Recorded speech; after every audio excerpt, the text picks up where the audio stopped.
Okay,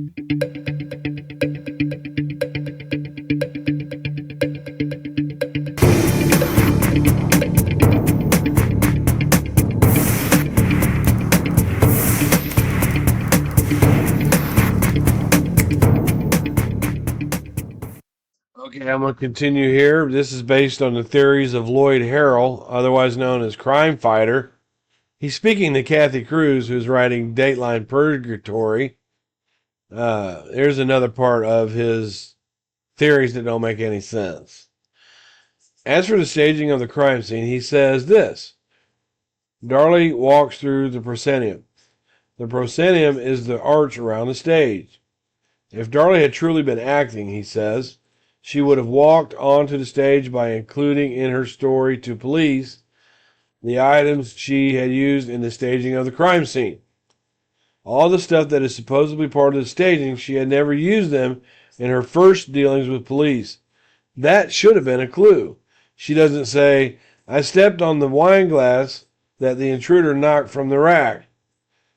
Because she didn't step on it. Should have, but she didn't. That's why she didn't say that.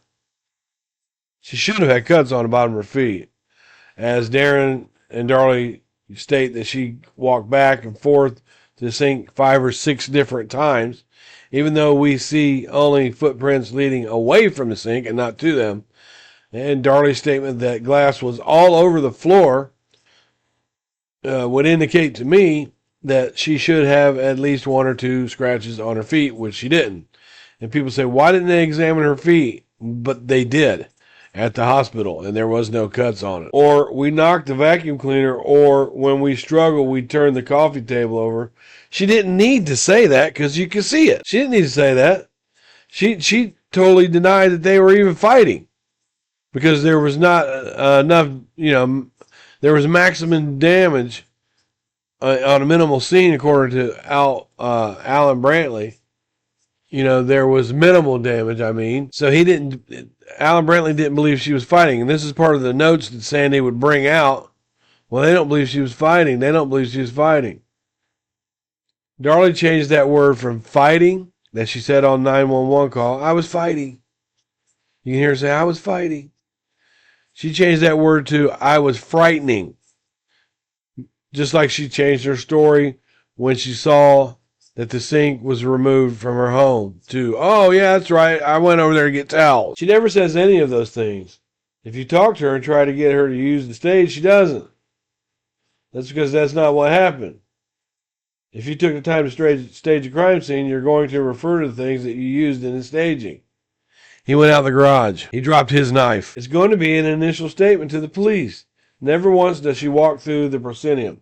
Well, the initial statements to the police were a damn lie. What they left out and omitted was that they had an argument that night. She sure didn't want to use that staging.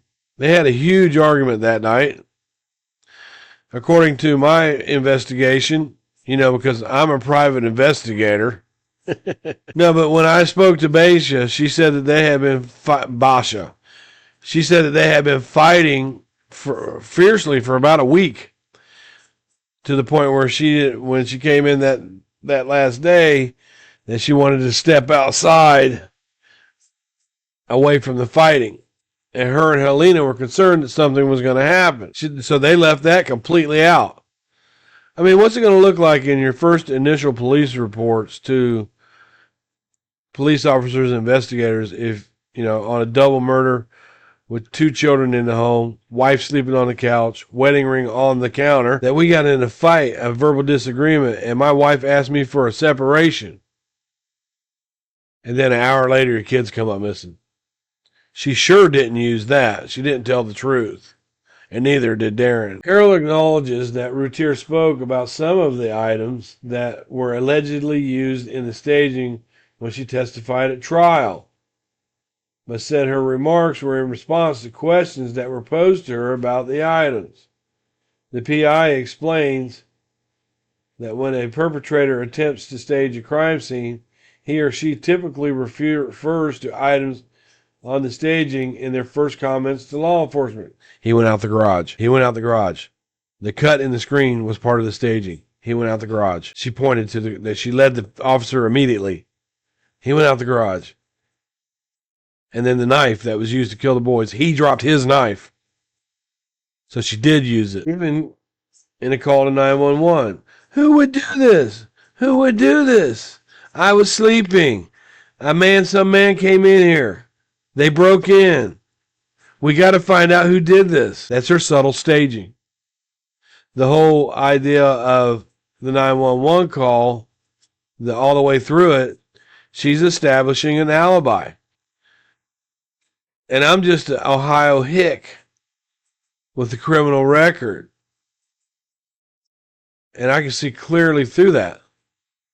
Intuition is a really good thing. I don't have to claim to anyone, oh, I investigate cases. I'm a crime. No, you can listen to my videos.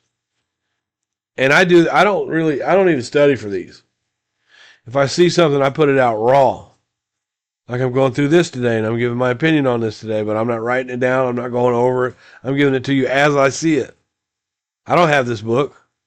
I found it online.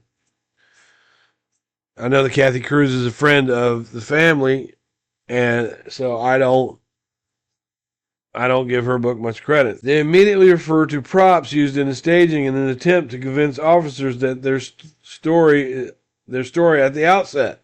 Again, I'll go back to the way she was establishing her alibi in the 911 call. She pointed immediately to the screen. She didn't say there's a cut screen in the garage, but she said he went out the garage because she knew that they would see the cut screen. In the 911 call, Darlie tells the operator that someone came in, stabbed her children, that she was fighting, that the intruder ran out through the garage, and that he threw his knife down. So does she at this point enter the proscenium? CrimeFighter poses. Was she using the stage or simply relating to an actual event? Yeah, she actually cut the screen. And she actually used the knife. The stabbings of her babies were obviously not part of the staging. Every fact that she relates on the 911 call is supported by evidence found at the scene. Yeah, the cut screen is part of the staging, and she points to it, except for definitive proof of an intruder. Darlie told Officer Waddell that the man ran into the garage, but she does not say he left through the window of the garage. Well, okay, when you go to that house and you go into the utility room and you'll take a left and there's a door that opens to the garage, the first thing you see, it's not the first thing you see, but directly in your line of path is that window. I've been there. I saw that garage when it was empty. You can stand in the utility room, and I believe that window is maybe 26 feet away. But you stand in that utility room looking out to the garage, that window illuminates the garage. Yes, you'll see it. It is important to note that there is blood transfer smear that has been identified as a fingerprint on the kitchen side of the utility room door. I think that's Darren's. I'm not sure.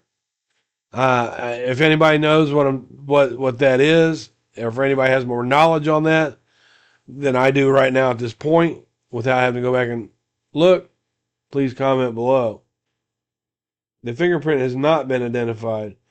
If the intruder had blood on his hands, and everyone agrees that's a certainty, he could have touched the door frame on his way out. But the sock that he took with him, it is possible that it was Darlie who touched the door frame, but she doesn't say she went into the utility room.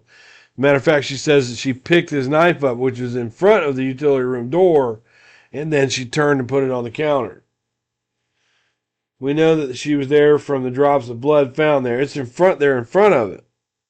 However, Darlie did not say in the 911 call or at any time later that she touched the door, nor did she say she saw the intruder touch the door as she had fled, using the blood smear as a prop. We'll take that with a grain of salt.